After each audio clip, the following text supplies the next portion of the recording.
I'm Mayor Howard Rubenstein. I have the honor of serving as president of the Alabama League of Municipalities, and we are here today for the CMO graduation ceremony. The purpose of this ceremony is to honor some very special elected officials who have done more than just run for office and serve as an elected officer. These are people who are dedicated to the concept of preparing themselves to be the best possible elected official they can be, and who are willing to invest the time and the energy to absorb the appropriate knowledge that will allow them to best serve their citizens. So everybody who is receiving recognition today has gone above and beyond what is required to be a municipal elected official. So some very special people. Graduates from the Certified Municipal Officials Program, when you checked in at the registration desk, you were handed a card with a pin like this. If you would, please find and remove the pin that you received this afternoon. The Alabama League of Municipalities is pleased to recognize your accomplishments in our CMO program. You've completed 40, 80, or 120 hours of formal voluntary continuing education and have earned the professional designation of CMO, Advanced CMO, or CMO Emeritus, which sets you apart from other elected officials. Wearing this pin signifies public recognition of your accomplishment, and we hope you'll wear it with pride. This is not the end of your training as a municipal elected official, however. This is simply the foundation upon which your future in municipal government will grow. Today, we acknowledge and congratulate 18 CMOs, 18 advanced CMOs, and 3 advanced CMOs emeriti. Mayors and council members at this time, please place the CMO, advanced CMO, or CMO emeritus pin on your lapel. Again, congratulations. We ask that you refrain from taking photos at this time. Individual pictures will be taken after your award is received. We're now honored at this point to call upon our presenter for the commencement address, Perry Rockmore, who's going to deliver today's address.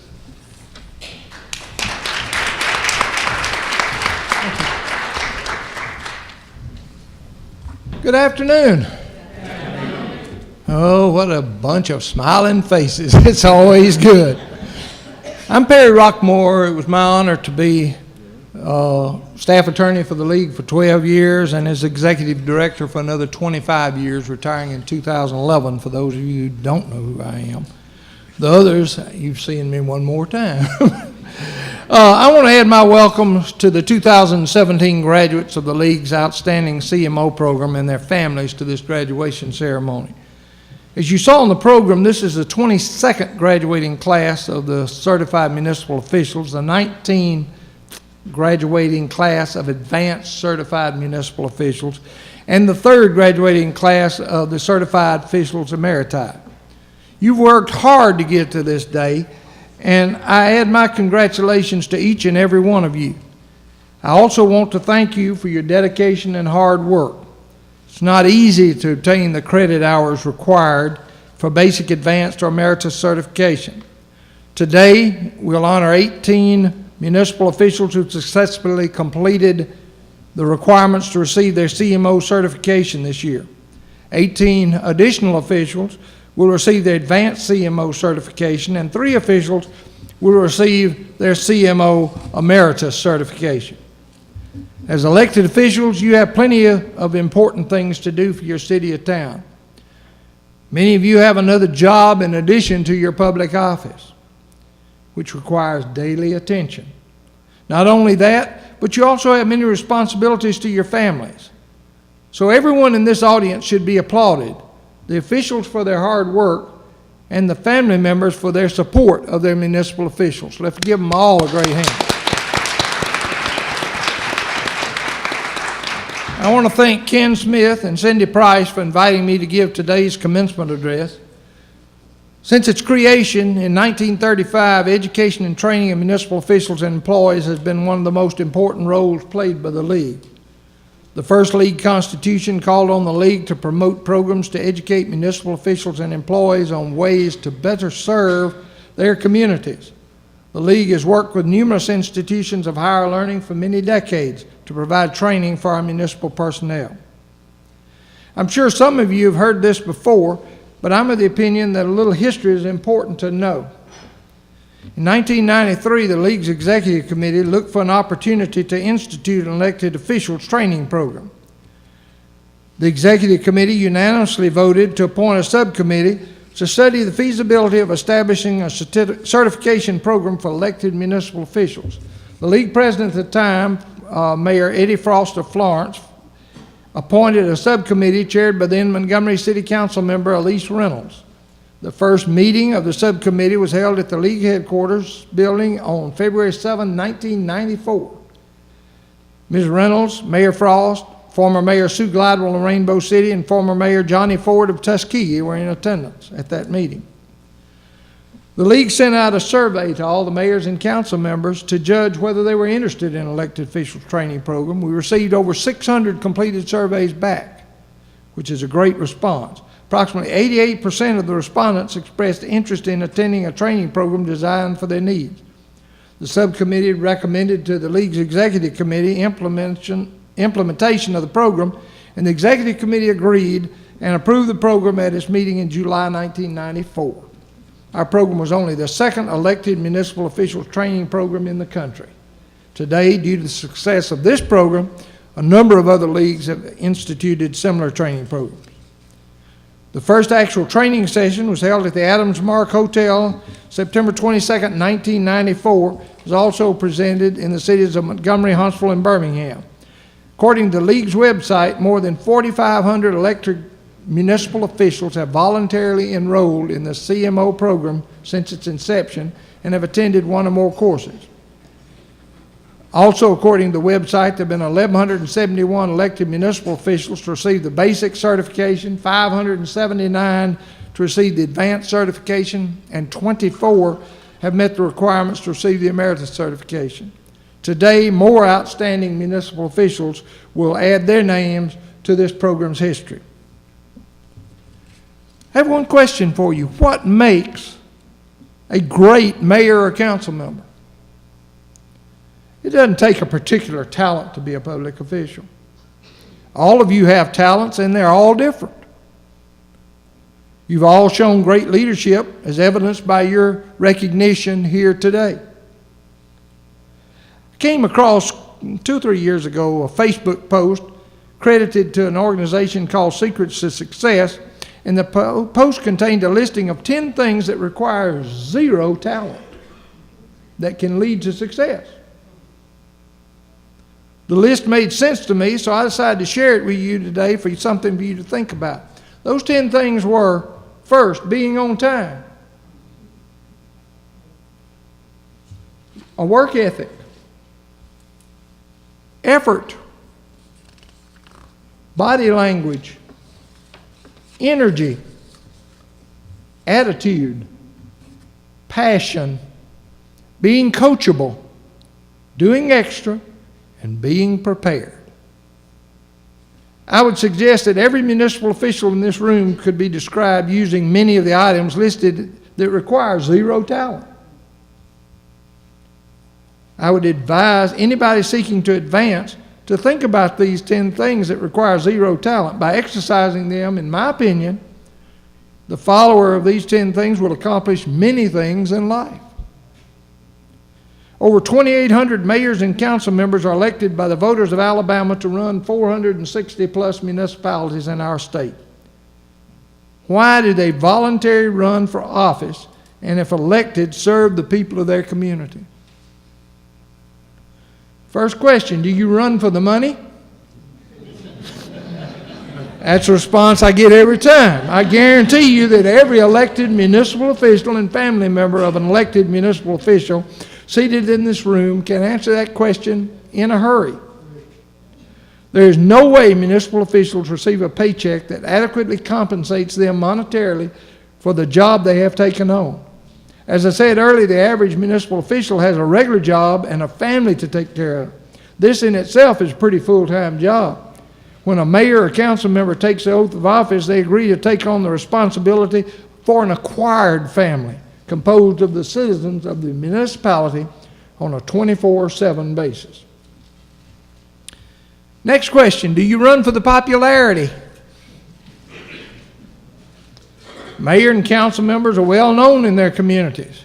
You can't go to the bank, grocery store, hospital, drugstore, or church without realizing this fact. Citizens know where you live and they know your phone number. As a public figure, you want to be able to help everyone in the community. This would make you so popular. But that goal rapidly disappears soon after you assume office. You realize quickly that you can't solve everybody's problem. First, state law may not allow you to do what the citizen wants you to do. Second, the municipal treasury may not have the funds necessary to do what they want. Third, the request may just simply be improper. In my opinion, and these folks that I work with at the league offices for all those many years, I said it many times, if you can impress and please 70% of the population, you're doing a bang-up job. You're never going to please everybody. It's just an unrealistic goal. Do you run for the knowledge that you obtain about your municipality and its people? Well, you learn a lot. You know where every pothole in town is located. If you don't, somebody will call you and tell you. You know whose dog's running loose. You know when the utility services are disrupted and when someone's trash was not picked up. And these are just the basic bits of knowledge you pick up being an elected official. You also learn that out on the streets there are many who, without ever serving in public office, know how to do your job much better with less funds. They'll come and tell you they can do it better with less money. It's always been amusing to me to see candidates running against incumbents on a platform of changing the world. In many instances, these same people, if successful in their campaigns, completely change their outlook after the first few weeks in office. They found out how wrong they were. Oh, this is a good one. Do you run for the thanks and appreciation you get for your job well done? We all know how that works. There are many more that criticize than those who give thanks and appreciate your effort. The articles in the press are not always great. Trouble sells more newspapers and gets more TV viewers than positives. So then, why did you run? Why did you want to take on these awesome responsibilities with so little appreciation? In my opinion, the answer is that you love your city or town, you want to give back to your community. In most cases, you grew up in that community and you want to make it better. I know this answer is especially true for those graduates here today. You have voluntarily spent many hours of time and money to attend the CMO courses. Why? You wanted to learn more about municipal government. You wanted to have better tools in your arsenal to help you perform your elected duties. You had a desire to become a strong leader in your community because strong leaders usually produce great results. Carl New, President of New & Company, was a former council member of Lakewood, Colorado.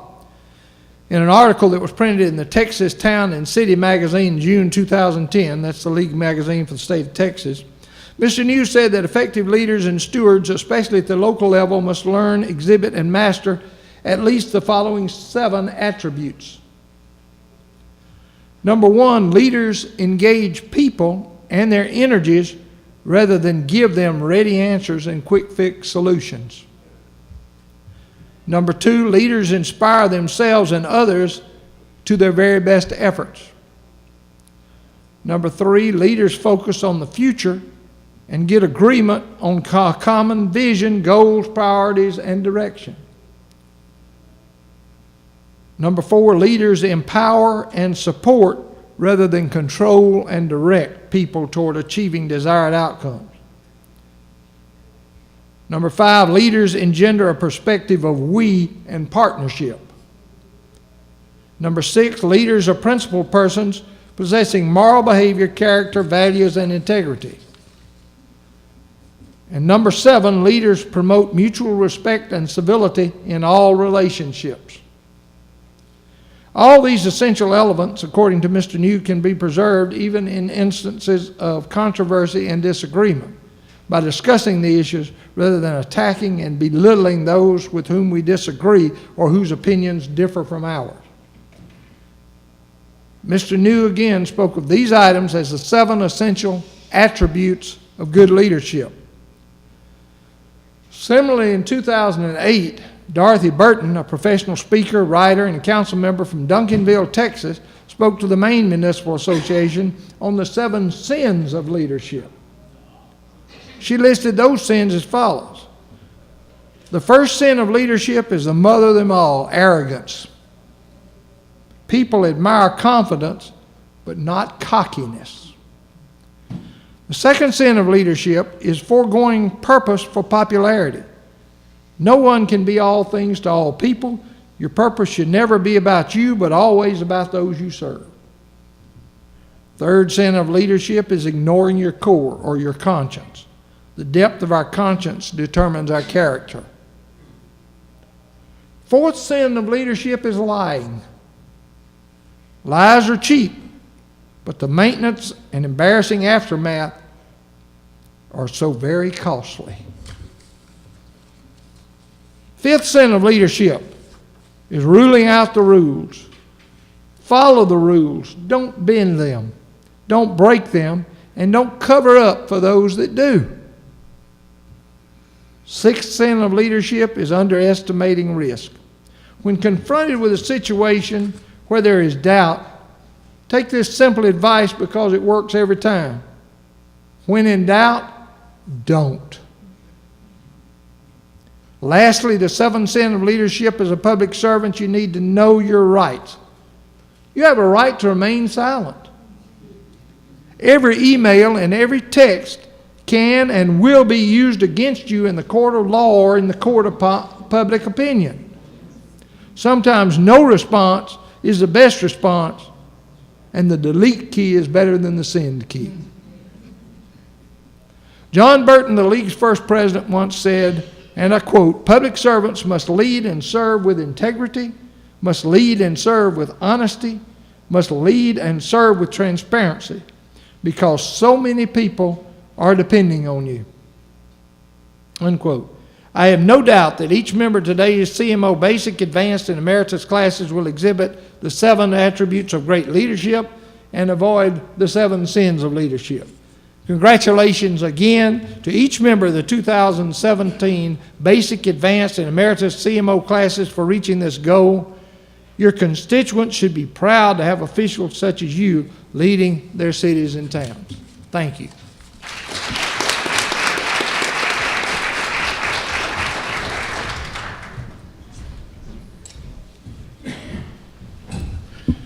Perry is being extremely modest.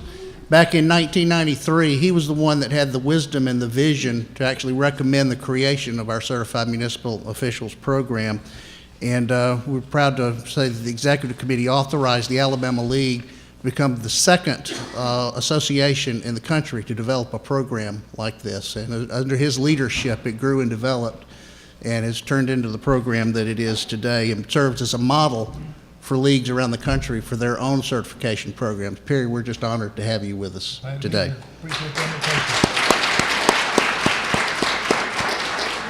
But today is about you and your accomplishments. You're joining a training program that now has a rich history. As of this graduating class, 1,213 municipal elected officials will have received the designation of Certified Municipal Official.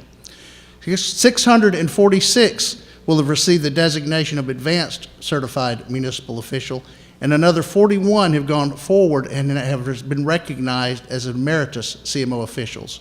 And I'm proud to recognize you and welcome you to this group. As we call your name today, please come forward and receive your recognition. If you would, then please go back up the aisle.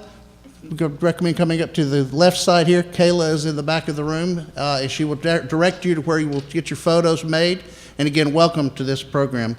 I'll start with the 2017 CMO Emeriti. Council Member Fred Barton Bruton.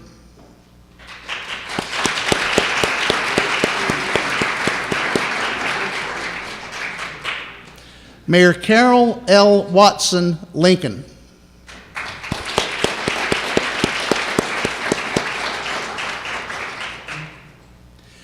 Councilmember Lewis Edward Washington, Sr., Wetumpka.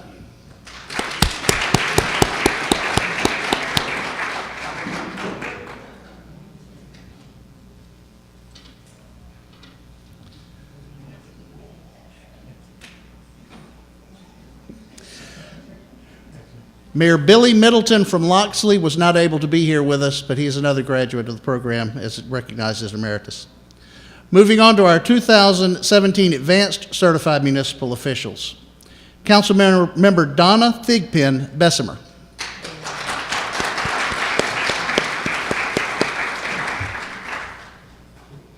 Congratulations. Councilmember Ben Thackerson Clay.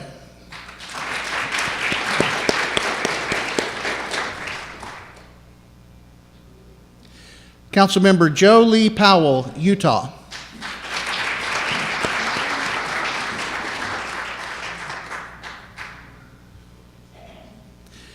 Councilmember Randy K. Curtis, Hayden.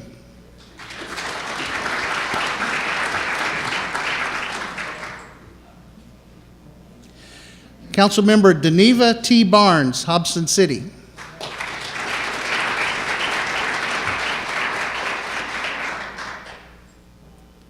Councilmember Cynthia Lacey Hood, Millport.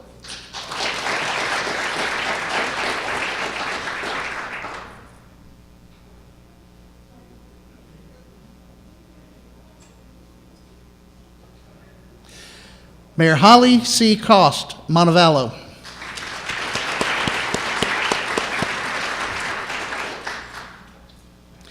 Councilmember J. H. Jenkins, Pell City.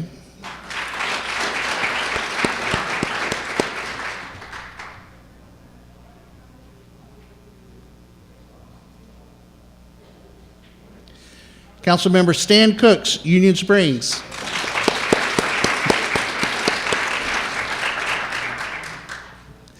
Councilmember Geneva Jones Watts, Uniontown.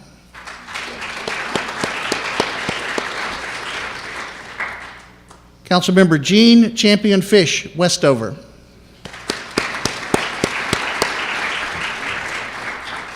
Our 2017 advanced CMO officials who were not able to be with us today are Councilmember Warren Lavender, Allisonville, Councilmember Danny Joe Wagnon, Glencoe, Mayor Lee Dollar, Gunnersville, Councilmember Richard Bittinger, Haleyville, Councilmember John W. London, Irondale, Councilmember Shelley L. Barnhart, Lincoln, and former Councilmember Percy Gill, Wetumpka.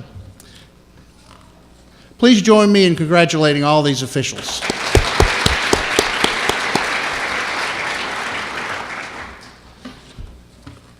Our 2000 certified municipal officials are Councilmember Nathan Broadhurst, Albertville.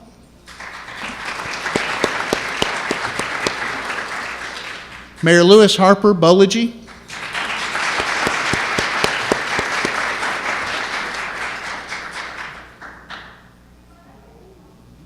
Mayor Jerry Bartlett, Good Hope.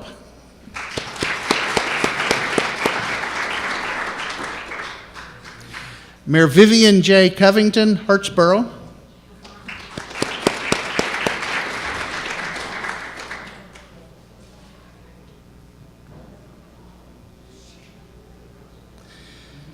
Mayor Jeff Walker, Jackson's Gap.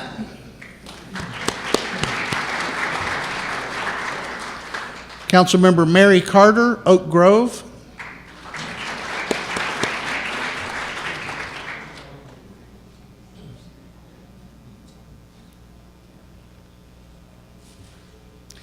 Mayor Patricia B. Gunter, River Falls.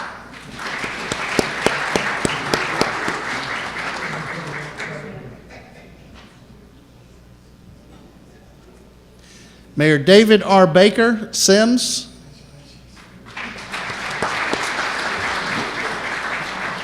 Councilmember Katrina R. Hennings, Springville. Councilmember Larry King, Vincent. Unable to be with us today were Mayor Harold L. Crouch, Chatham, Councilmember Loretta Presnell, Citronelle, Mayor Raymond Steele, Utah, Councilmember O'Mildred Ball, Hobson City, Councilmember Eddie Barton, Phil Campbell, Councilmember Corey D. Bowie, Selma, Mayor Leonard Riley, Valley, and Mayor E. Lee McCarty III of Wilsonville. Please join me in congratulating all of these officials. Again, congratulations to each of you, guests, officials. We're proud to recognize you, and we will have a reception that I hope you'll join us at next door in the next few minutes. And just have a great evening. Congratulations.